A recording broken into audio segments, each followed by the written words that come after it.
안녕하십니까?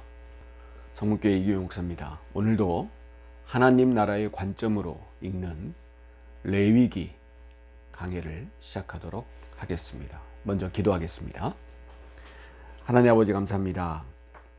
오늘도 레위기의 말씀을 통하여 하나님의 마음과 하나님의 뜻과 또 하나님의 지시하심을 우리가 깨닫고 알고 순종할 수 있도록 오늘도 기회 주시고 인도하시니 감사드립니다.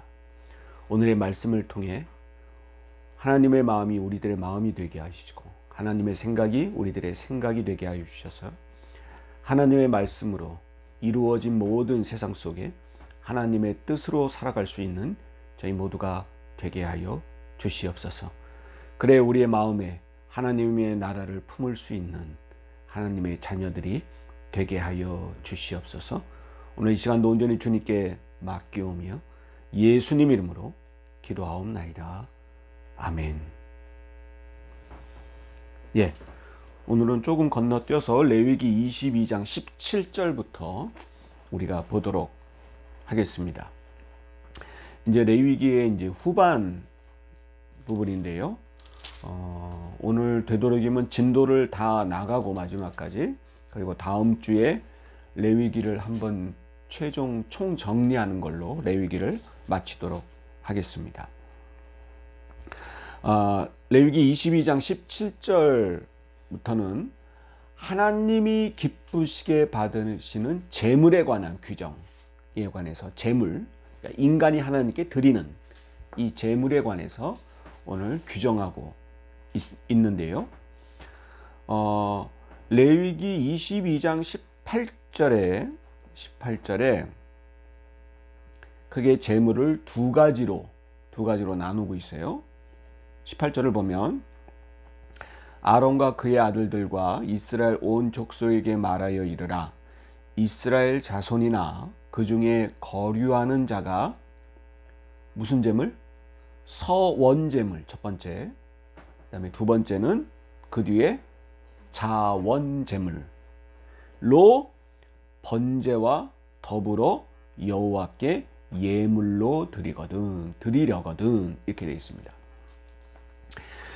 여러분, 이거는 좀 다른 부분이에요. 앞에 제사 때 바치는 거, 제사 때 제물로 뭐 양이나 염소 아니면 황소 아니면은 그 소재로서의 어떤 곡식, 뭐 곡식 간 가루 아니면 포도 뭐 이런 거와 달리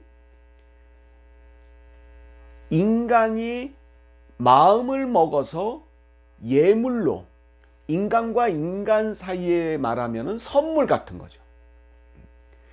예물로서의 제물입니다. 예물로서의 제물. 제사를 위한 제물이 있고, 인간이 하나님께 감사해서 기뻐서 이렇게 드리는 예물로서의 제물이 있는 거예요. 오늘 말하는 것은 예물로서의 제물입니다. 근데 그게 두 가지로 나눠진다는 거예요. 서원제물과 자원제물이다. 자, 그럼 서원제물이 뭐냐? 이 한글로 써져 있지만 한자어죠. 서원. 이 서자라는 이 한자는 뭐냐면은 맹세서자입니다. 우리가 서약하다 하죠. 서약. 뭐 약속하다도 비슷한 말이지만 서약하다. 이게 그때 쓰는 서자입니다. 그리고 원자는 뭐냐면은 바랄 원자입니다. 우리가 소원할 때 그 원자입니다. 맹세서자와 바랄 원자가 돼서 서원제물입니다. 즉 뭐냐면은 하나님과 약속한 것을 기념하여 드리는 예물입니다. 하나님과 무엇을 약속한 거예요. 약속한 거를 확인하고 결단해서 하나님께 드리는 예물로서의 제물, 이게 서원 제물이고요. 자원 제물은 자원하여 드리는 감사 예물이에요. 감사해서 드리는 겁니다. 우리도 여러분 헌금에 감사 헌금 있죠. 그거예요. 딱 그겁니다. 서원제물은 예를 든다면 뭐 예를 들어 뭐 내가 교회에서 뭐 찬양대를 하겠다. 제가 결단했어. 하나님, 저 앞으로 찬양대로 하나님을 섬기겠습니다. 하나님께 영광 올리겠습니다. 저 하나님과 약속했습니다. 저 이 약속한 거를 확인하기 위해서 제가 이번 주 헌금하겠습니다. 그런 게 서원제물이에요. 예. 그러니까 약간 뉘앙스가 다르죠. 서원제물과 자원제물. 근데 이 두 가지 다 말 그대로 19절에 기쁘게 받으심이 되도록 첫 번째는 소나 양이나 염소 흠 없는 것. 제사 때 바치는 제물도 흠 없는 것이냐. 이것도 마찬가지고요. 21절은 자의로 드려야 돼요. 스스로의 결단과 결정에 의해서 드려야 돼요. 남이 하라고 해서 하면 안 되는 거예요. 네. 이런 예물은 오늘날 헌금도 마찬가지입니다. 남이 알아서 하는 게 아니고 마음에서 우러나서 해야 되는 거죠. 23절 소나 양의 지체가 더하거나 덜하거나 이 얘기는 뭐냐면 어떤 규정된 것에 미치지 못하는 것 이런 것들에 대해서 뭐 예를 들어 재물에 장애가 있다거나 뭐 그런 것들에 대해서는 자원제물로는 드릴 수 있어요. 그런데 서원제물로는 이런 건 드릴 수가 없습니다.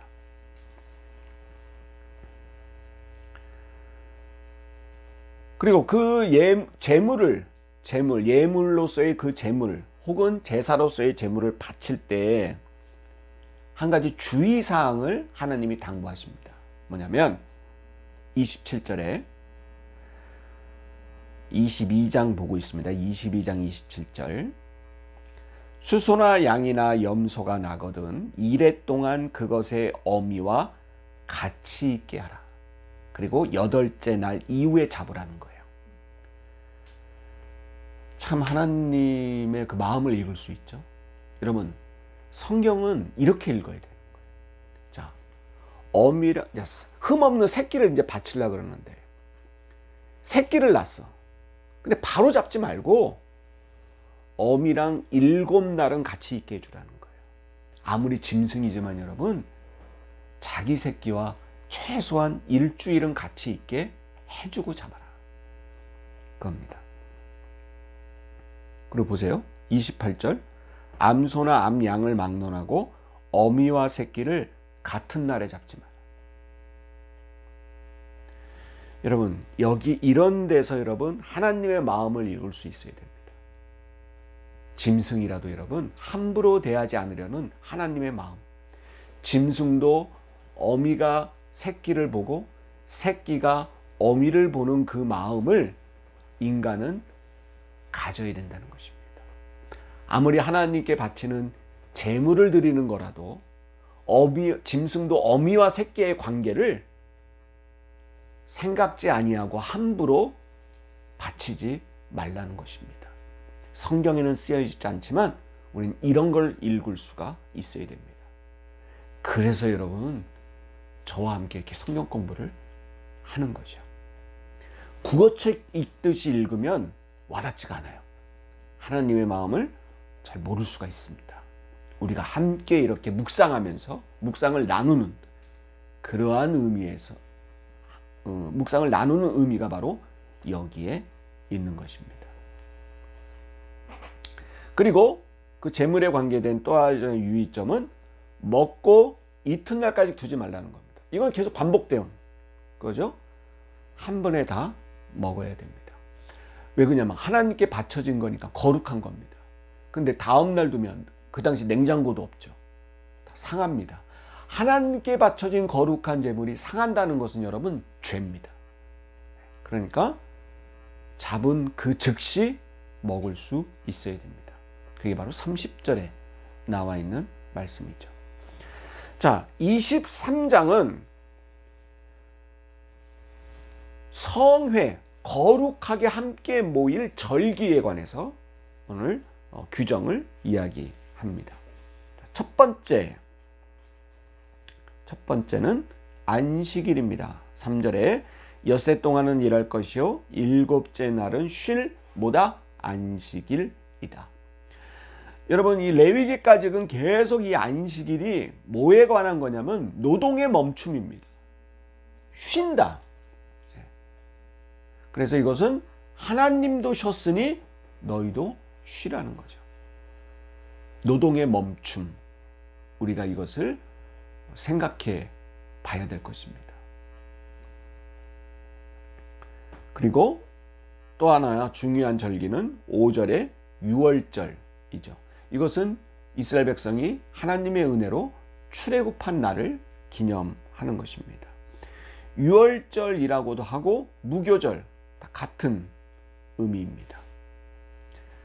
그리고 10절은 또 하나의 절기는 곡물의 첫 이삭을 바치는, 그의 처음 수확한 것을 바치는 그러한 절기입니다. 10절에 나와 있습니다. 그리고 15절은 첫 번째도 있지만 두 번째로 수확한 곡식을 또한 바치는 그러한 절기를 또 소개하고 있습니다. 근데 여기서 이 곡식을 바치는, 오늘날로 말하면 추수감사주일 같은 거죠. 두 번 있습니다. 그 처음 이삭을 바치는 거하고, 그 다음에 두 번째 곡식을 또 바치는 거하고, 세 번째는 나중에 모든 곡식을 창고에 집어넣는 수장절. 이게 바로 이 농사를 짓는 농업에 관한 절기로 소개되고 있습니다. 근데 여러분, 저번에 그 거룩에 관한 것에 말씀드린 것처럼 오늘 하나님께서는 곡물을 벨 때 내 모퉁이를 남겨두라고 하신 게 바로 22절에 또 소개되고 있죠. 그리고 또한 절기로 24절에는 일곱째 달의 첫날. 일곱째 달이면 여러분 반년을 지내고 첫날이죠. 그러니까 1년 중에 반년을 보내고, 어떻게 보면 오늘날 맥주감사주일처럼 어떤 중간 점검, 어떤 중간의 은혜, 중간에 하나님의 은혜로 우리가 한번 되돌아볼 수 있는 1년 중에 아마 그러한 날을 정한 것 같습니다. 그래서 24절에 일곱째 달 첫날에 관한 절기를 소개하고 있습니다. 이날도 노동하지 말고 쉬라고 소개하고 있죠. 또 27절에는 속죄일, 죄를 속하는 날, 우리가 회개의 날이라고 말할 수 있습니다. 일곱째 달 열흘날, 7월 10일을 말합니다. 일곱째 달 열흘에 속죄일에 관한 규례를 말하고 있습니다. 그리고 34절에는 초막절을 또 소개하고 있어요. 이스라엘 자손에게 말하여 이르라, 일곱째 달 15째 날은 무슨 절로? 초막절로 지키라는 것입니다. 이 초막절은 뭐냐면, 막은 여러분 천막할 때 막입니다. 뭐냐면 이스라엘 백성들이 출애굽해서 광야로 나왔죠. 여러분 집이 없어요. 어디서 잤을까요? 맨 땅에서 잤을까요? 아니면 여러분 얼어 죽습니다. 어떻게 잤을까요? 텐트를 치죠. 오늘날로 무슨 캠핑 가는 텐트, 그런 좋은 텐트가 아니고 나무를 이렇게 좀 땅을 파고 나무를 얼기설기 세워서 그 위에 천을 이렇게 덮는 그러한 천막을 말하죠. 그게 초막. 여러분, 이 초막절은요, 뭐 여러 절기도 지금 유대인들이 많이 지키고 있지만 이 초막절을 굉장히 아주 잘 지금도 지키고 있습니다. 그리고 초막절 되면 지금도 이스라엘 사람들은 자기 집 앞 마당에다가 텐트를 칩니다. 뭐 오늘날은 현대식 텐트겠죠. 그 텐트를 쳐놓고 가족들, 특히 어린 자녀들도 저희들이 거기서 자도록 그렇게 하고 있다는 거죠. 이것은 우리 조상들이 하나님의 은혜로 애굽에 나와서 광야의 땅에서 얼마나 고생했는지, 따뜻한 장소에서 잔 게 아니고 푹신푹신한 이불을 펴놓고 잔 게 아니고 이 딱딱한 맨바닥 위에서 이슬을 피할 정도만의 그 가림막을 두고 40년 동안 고생해서 하나님이 지시한 땅으로 갔다라는 그 우리 조상들의 하나님만을 바라보고 이 고난을 인내하며 왔다라는 이것을 상기하기 위해서 초막절을 지키는 것입니다. 그 의미가 42절, 43절에 나와 있죠. 너희는 이래 동안 초막에 거주하되 이스라엘에서 난 자는 다 초막에 거주할지니. 43절 이는, 이렇게 하는 이유는 내가 이스라엘 자손을 애굽 땅에서 인도하여 내던 때에 초막에 거주하게 한 줄을 너희 대대로 알게 함이니라. 그죠? 네. 하나님이 너희들을 인도해내서 광야에서 초막 짓고 살던 것을 생각나게 하기 위해서, 자손들로 알게 하기 위해서 이 초막절을 지키라고 한 것입니다. 24장은 성소, 성막 안에서 등불이 있는데 이 등불을 꺼뜨리지 말고 계속 켜놓아야 한다는 규정을 오늘 하나님이 말씀하고 있습니다. 이것은 오늘날로 말하면요, 이 등불은 여러분 오늘날로 말하면 기도입니다. 기도의 등불 이란 말을 하죠. 즉 교회에서는 기도가 끊이지 말아야 된다는 것을 벌써부터 이 구약에서부터 하나님은 말씀하시고, 예수님은 이 교회를, 이 성전을 나의 집이니 뭐하는 집이다? 만민이 기도하는 집이다 라고 말씀하신 것입니다. 이 계속해서 해놔야 될 게 등잔불, 이 불하고요. 두 번째는 진설병, 떡. 떡을 계속해서 하루에 한 번씩 12개죠. 6개 12지파를 상징합니다. 이 진설병 떡, 누룩을 넣지 않은 떡이죠. 무교병 떡을 계속해서 끊이지 않고 계속 상 위에, 진설병 상 위에 놓아야 한다는 것을 이야기하고 있습니다. 그리고 24장 10절부터 22절에 어떠한 그 사람이 살아가면서 범죄를 했을 때에 벌하는 규정들도 나와 있습니다. 그런데 기본적으로 여러분, 이 하나님의 벌 규정은 동수동형입니다. 즉 이게 무슨 말이냐면 20절이죠. 상처에는 상처로, 눈에는 눈으로, 이에는 이로. 이게 기본적인 님의 벌하는 기본 원칙입니다. 받은 만큼만 한다는 거죠. 더 과도하게 하지 않고 덜 하지도 않고, 그 사람이 피해를 당한 만큼만 그 사람한테도 벌을 지어준다라는 어떤 형법의 어떤 기본 원리를 말씀하고 있습니다.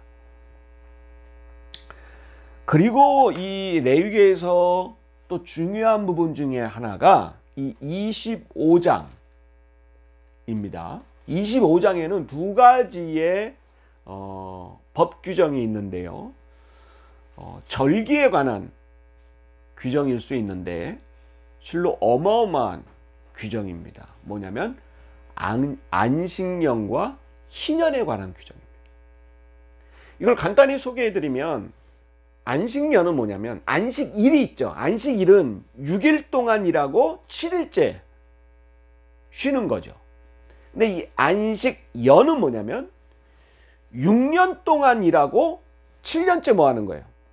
쉬는 겁니다. 그런데 이 안식년은 물론 사람이 쉬게 되죠. 뭐가 쉬기 때문에 쉬냐면 땅이 쉬는 거예요. 안식년의 기본 취지는 사람이 쉬는 게 아니고 땅이 쉬는 거예요. 그러니까 여러분, 사실은 농사 짓는 사람이 땅이 쉬면 사람도 어떻게 돼요? 쉬어야죠. 근데 오늘날 잘못 알고 있는 게 사람이 쉬는 거라고 생각해요. 아닙니다. 25장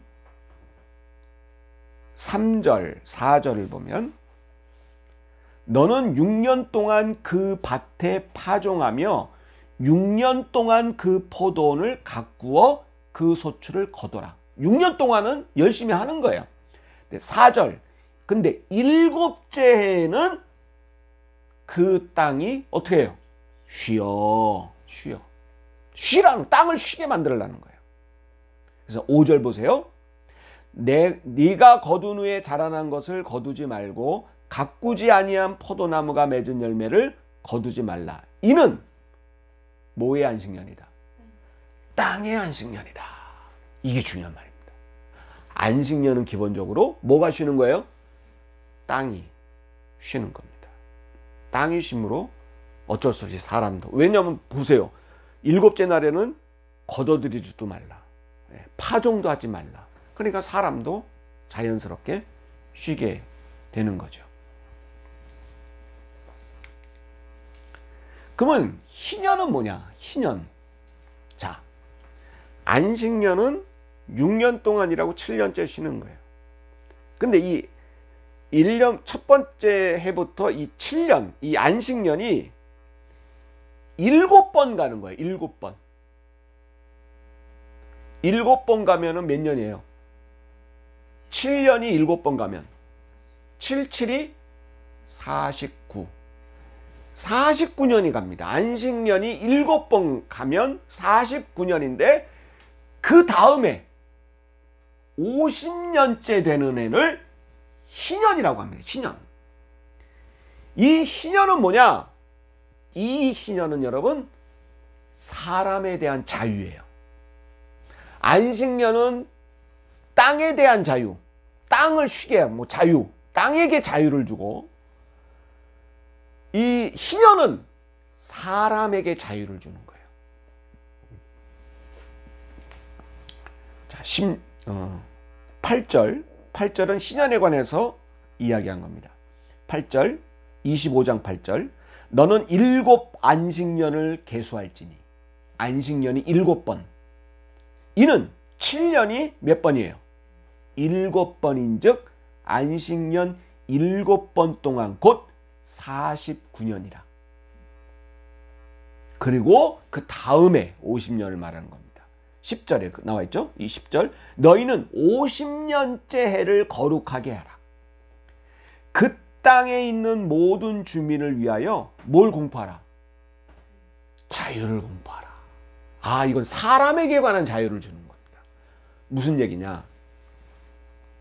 여러분, 이 당시에는 고대 사회이기 때문에 노예제도가 있었어요. 조선시대로 말하면 머슴 뭐 이렇게 있죠. 그러면 이 사람은 고향을 버리고 먹고 살기 위해서 부잣집에 가서 머슴살이 할 수도 있어요. 아니라 할지라도 자기 고향은 뭘 먹고 살 게 없어.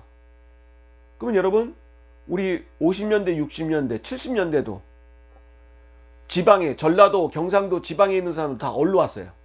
서울로 왔어요. 서울 공장, 일할 수 있는데 다 몰려왔어요. 마찬가지입니다. 이때도. 먹고 살기 위해서 어쩔 수 없어요. 돈이 오고 가는 곳으로 가야 뭘 자기가 1,000원 한 장이라도 벌져요. 그러면 여러분, 고향을 등질 수밖에 없습니다. 그런데 50년째 되는 애는 다 어떻게 알아? 다 본래 본인이 살던 곳으로, 본인이 있던 곳으로. 머슴을 부리는 사람도 50년째 되는 애는 다 돌려 보내야 된다. 그러면 목사님, 희년이 50년째 희년이라면 언제부터 새는 해가 있을 거 아닙니까? 이게 있어요. 어느 해인지 모르지만 그 해부터 새는 거예요. 카운트가 되죠. 근데 목사님, 내가 49년째 머슴이 됐어. 49년째 머슴이 됐어요. 그러면 1년이라고 다음에 다시 들어갑니까? 가야 됩니다. 원칙적으로 가야 돼요. 근데 지금 시간이 없기 때문에 성경을 다 자세히 보지 않는데 무슨 내용이 있냐면 이런 거예요. 자, 내가 한 희년을 한 20년 앞두고 남의 집 머슴살이로 들어가. 그러면 이 사람이 머슴에서 풀려나기에는 몇 년이 남았어요? 희년을 20년 남겨두고 갔단 말이에요. 그러면 이 사람은 몇 년 동안 일할 수 있어요? 20년을 일할 수 있어요. 이 사람의 값어치는 높습니다.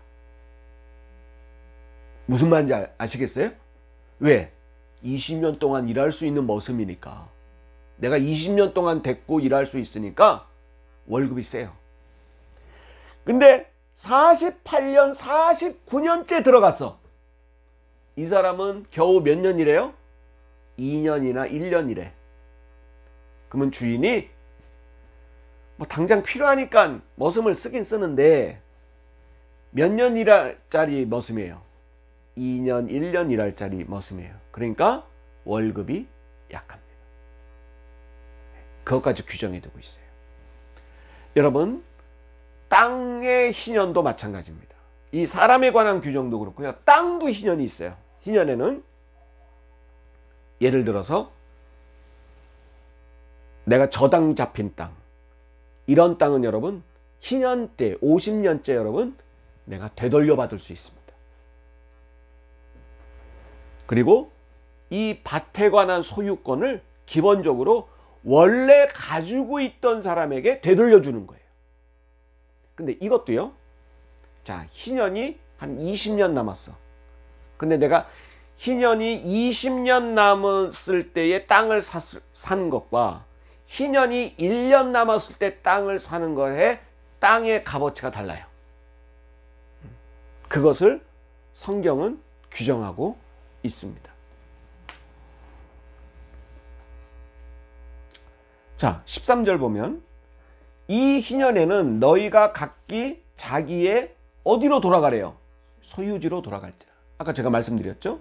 근데 아까 제가 또 하나 말씀드린 것처럼 15절 그 희년 후의 연수를 따라서 너는 이웃에게서 살 것이요 그도 소출을 얻을 연수를 따라서 내게 팔 것이다. 그러니까 희년이 얼마 남았느냐에 따라서 그 값어치가 달라진다는 거예요. 16절 연수가 많으면, 연수가 많이 남았으면 희년까지 너는 그것의 값을 많이 매기고, 연수가 적으면 너는 그것의 값을 어떻게 해라? 적게 매겨라. 자, 이것은 안식년과 희년에 관한 어떤 세세한 규정들인데요. 중요한 것은 안식년이나 희년의 정신을 우리가 알아야 됩니다. 여러분, 이게 오늘날은 이 성경 규정대로 안식년과 희년이 있을 수 있을까요? 제가 볼 때는 거의 불가능하죠. 불가능한데 오늘 이것만 하고 마치겠습니다. 희년의 정신, 안식년의 정신은 23절입니다. 레위기 25장 23절. 우리 함께 읽겠습니다. 토지를 영구히 팔지 말 것. 말 것은 토지는 다 누구 거예요? 내 것입니다. 여기서 내 것은 하나님 것을 말합니다. 이게 중요합니다. 여러분, 요새 부동산 투기, 땅 문제. 여러분, 우리 그리스도인부터 좀 잘 생각할 필요가 있어요. 우리는 성경을 아는 사람이잖아요. 성경을 믿고 사는 사람이잖아요. 성경대로 살려고 하는 사람이잖아요. 기본 정신은 어디 있느냐? 땅은 누구 거다? 하나님 거다. 영구히 그 땅을 소유할 수 없다. 이게 희년의 정신입니다. 사람도 누구 거냐? 하나님 것이다. 그 사람을 영구히 돈 많다고 내 것으로 할 수 없다. 되돌려보내야 된다는 거예요. 때가 되면 되돌려보내야 된다는 거예요. 내가 돈 주고 샀어도, 내가 돈이 많다 할지라도 그것은 하나님 거기 때문에 때가 되면 1년이라도 원상태로 돌려놔야 된다는 것이 이게 안식년과 희년의 정신입니다. 제발 이런 세상이 됐으면 좋겠습니다. 저도 참 이런 세상이 왔으면 좋겠습니다. 저는 거룩의 정신, 돈 많다고 다 내 게 아니다. 돈으로 샀어도 다 내 게 아니다. 하나님 것임을 잊지 않는 정신이 바로 우리 그리스도인들이 가져야 할 정신입니다. 기도하겠습니다. 주님 같은 기도로 마치겠습니다. 하늘에 계신 우리 아버지여, 이름이 거룩히 여김을 받으시오며 나라가 임하옵시며 뜻이 하늘에서 이루어진 것 같이 땅에서도 이루어지이다.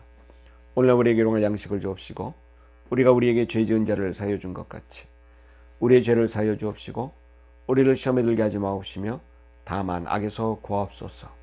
대개 나라와 권세와 영광이 아버지께 영원히 있사옵나이다. 아멘.